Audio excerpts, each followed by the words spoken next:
Controlling नया chapter start करने जा रहे हैं, जिसका फर्स्ट पार्ट हम लोग आज डिस्कस करेंगे, डेफिनेशन एंड फीचर्स। कंट्रोलिंग एक फंक्शन है मैनेजमेंट का, जो फर्स्ट चैप्टर में हम लोग डिस्कस कर चुके हैं कि मैनेजमेंट के टोटल 5 फंक्शन हैं: planning, organising, staffing, directing, controlling. तो डायरेक्टिंग के बाद कंट्रोलिंग फंक्शन है। तो देखते हैं कंट्रोलिंग फंक्शन में क्या होता है। सबसे पहले उसके कंसेप्ट्स के बारे में जानते हैं। कंट्रोलिंग क्या होता है? Controlling is one of the important function of manager का एक बहुत इंपॉर्टेंट फंक्शन है। In order to seek plan result from the subordinate, a manager need to exercise effective control over the activity of the subordinate. क्या होता है? जैसे किसी subordinate को हमने टारगेट दिया कि आपको 100 यूनिट का प्रोडक्शन करना है, 100 यूनिट का प्रोडक्शन करना है, लेकिन सबऑर्डिनेट्स ने 80 यूनिट का प्रोडक्शन किया। तो आखिर 80 यूनिट का प्रोडक्शन क्यों किया? 20 यूनिट का शॉर्टेज क्यों हो गया? तो ये 20 यूनिट्स का जो शॉर्टेज हो गया, इसके लिए हमें इंश्योर करना पड़ेगा कि अगली बार से ऐसी प्रॉब्लम नहीं हो। इसके लिए हमें जो भी एक्शन लेना पड़ेगा, जो भी फंक्शन करना पड़ेगा, वही कंट्रोलिंग है। तो सबऑर्डिनेट क्या है? Controlling in order to seek plan result. जो भी प्लान रिजल्ट है, प्लान रिजल्ट जैसे हमने ये प्लान रिजल्ट किया कि 100 यूनिट का हमारा टारगेट है। In order to seek plan result from the subordinate, a manager need to exercise effective control. Manager को क्या करना पड़ता है? कंट्रोल करना पड़ता है over the activity of the subordinate. Subordinate की एक्टिविटी पे कंट्रोल करना पड़ता है। In other words, controlling means ensuring that activity is in organisation are performed as per the plan. जैसे हमने प्लान किया कि 100 यूनिट का प्रोडक्शन होना है, तो उसी के हिसाब से हमारा सारा काम हो, उसी को हम कंट्रोलिंग बोलते हैं। उसी को इंश्योर करने को ही हम कंट्रोलिंग बोलते हैं। एक डेफिनेशन है क्नूज एंड ओडोनेल का कि managerial control implies the measurement of accomplishment against the standards और एकम्प्लिशमेंट दोनों क्या होता है? स्टैंडर्ड किसको बोलते हैं और एकम्प्लिशमेंट किसको बोलते हैं? एकम्प्लिशमेंट का मतलब जो एक्चुअली हुआ, और स्टैंडर्ड का मतलब जो हमने टारगेट सेट किया था। जैसे यहाँ पे 100 यूनिट का टारगेट सेट किया था, प्रोडक्शन 80 यूनिट्स हुआ, तो 100 यूनिट्स को स्टैंडर्ड बोलेंगे और 80 यूनिट्स को एकम्प्लिशमेंट बोलेंगे। तो managerial control implies the measurement of accomplishment against the standard. मतलब एकम्प्लिशमेंट को स्टैंडर्ड के साथ हम कंपेयर करेंगे, and the correction of the deviation. और जो डेविएशन आया, जैसे डेविएशन कितने यूनिट का आया? 20 यूनिट का। तो इस डेविएशन को करेक्शन करेंगे to assure attainment of objective according to plan. Plan के हिसाब से हमारा ऑब्जेक्टिव अचीव हो सके, इसको हम एंश्योर करेंगे। इसी प्रोसेस को हम लोग कंट्रोलिंग कहते हैं। अब आते हैं फीचर्स क्या क्या है कंट्रोलिंग का। पहला है गोल ओरिएंटेड फंक्शन, दूसरा है परवेसिव, फिर है कंटिन्यूअस प्रोसेस, फिर both forward and backward looking. एक एक करके हम देखते हैं। Controlling is goal oriented process. कैसे?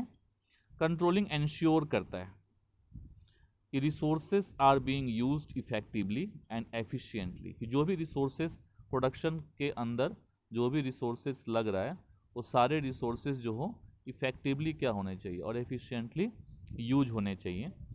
अचीवमेंट ऑफ प्री डिटरमाइंड गोल। जो भी हमने गोल सेट किया है, उसके हिसाब से रिसोर्सेज इफेक्टिवली और एफिशिएंटली यूज होनी चाहिए। कंट्रोलिंग इज दस अ गोल ओरिएंटेड प्रोसेस। मतलब हमारा गोल जो है, हमने जो गोल सेटअप किया है, उसी गोल के हिसाब से हमारा काम कंप्लीट हो, इसीलिए हम कंट्रोलिंग करते हैं, इसलिए इसको गोल ओरिएंटेड प्रोसेस कहते हैं। दूसरा इसका फीचर्स है pervasive function. Controlling pervasive function है। मतलब controlling function is a manager is a controlling function of a manager is a pervasive function. Pervasive का मतलब क्या होता है? सब जगह एप्लीकेबल, हर जगह कंट्रोलिंग करना पड़ता है। जितने भी जगह है, सब जगह हमें कंट्रोलिंग करना पड़ता है, तो इसीलिए इसको हम लोग परवेसिव फंक्शन कहते हैं। यह प्राइमरी फंक्शन, एवरी मैनेजर का एक प्राइमरी फंक्शन है। Manager at all level of management, top, middle, lower, need to perform controlling function to keep the control over activity in their area. अब controlling सिर्फ top level का ही काम नहीं है, या मिडिल लेवल का ही काम नहीं है, या लोअर लेवल का ही काम नहीं है। हर लेवल पे जो मैनेजर होते हैं, उनका काम होता है कंट्रोलिंग फंक्शन को देखना। Controlling is a much required in educational institute, military, hospital, club, as in any business organization. अब कंट्रोलिंग हम बिजनेस स्टडीज़ में पढ़ रहे हैं, इसका ये मतलब नहीं है कि सिर्फ बिजनेस ऑर्गेनाइजेशन में ही कंट्रोलिंग की ज़रूरत पड़ती है। कंट्रोलिंग की ज़रूरत एवरी ऑर्गेनाइजेशन में और एवरी इंस्टीट्यूट में पड़ती है, इसलिए कंट्रोलिंग को हम परवेसिव फंक्शन कहते हैं जो एप्लीकेबल होता है एवरीवेयर। नेक्स्ट है controlling is a continuous process. Controlling हमें हमेशा करना पड़ता है। एक बार हमने प्लान किया 100 यूनिट का और हमारा प्रोडक्शन 80 यूनिट हुआ, तो अब डेविएशन 20 यूनिट का हो गया, तो हम इस बार कंट्रोलिंग करेंगे और इस बात को इंश्योर करेंगे कि फिर अगले दिन का जो हम प्लान करेंगे 100 यूनिट का, तो फिर हमारा कितना प्रोडक्शन हो, 80 की जगह फिर क्या हो, 100 यूनिट का प्रोडक्शन हो। तो ये एक डेली का प्रोसेस है। Controlling involve a constant review of actual performance. Actual performance को हम क्या करेंगे, प्लान करेंगे तो उसके बाद हमारा एक्चुअल परफॉर्मेंस भी होगा, उसको हम क्या करेंगे, कंटिन्यूसली रिव्यू करेंगे।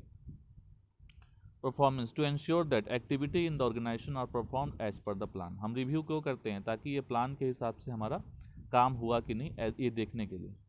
Controlling is not the last function of management. Controlling management का लास्ट फंक्शन नहीं है, क्योंकि इसके बाद दोबारा से प्लानिंग करते हैं, फिर हम कंट्रोलिंग पे आते हैं। It bring back the managers cycle back to the planning function. क्योंकि कंट्रोलिंग करते हैं हम, प्लानिंग से ऑर्गेनाइजिंग में प्लानिंग से ऑर्गेनाइजिंग में जाते हैं, ऑर्गेनाइजिंग से स्टाफिंग में जाते हैं, स्टाफिंग से डायरेक्टिंग में जाते हैं और डायरेक्टिंग से कंट्रोलिंग में जाते हैं, और वापस से हम कहाँ आते हैं, प्लानिंग पे आते हैं। इसलिए ये हमें वापस लाता है प्लानिंग स्टेज पे, इसलिए इसको लास्ट फंक्शन हम नहीं कह सकते। ये सारे फंक्शन एक साइकिल में कंप्लीट होते हैं। It help in formulation of future plan in the light of the problem identified in the past. Past में जो प्रॉब्लम आइडेंटिफाइड हुआ है उसके अकॉर्डिंग हम फ्यूचर प्लान को मॉडिफाई करते हैं। इसलिए हम लोग बोल सकते हैं कि प्लान कंट्रोलिंग एक कंटिन्यूअस प्रोसेस है। कंट्रोलिंग फॉरवर्ड लुकिंग भी होता है और बैकवर्ड लुकिंग भी होता है। कैसे?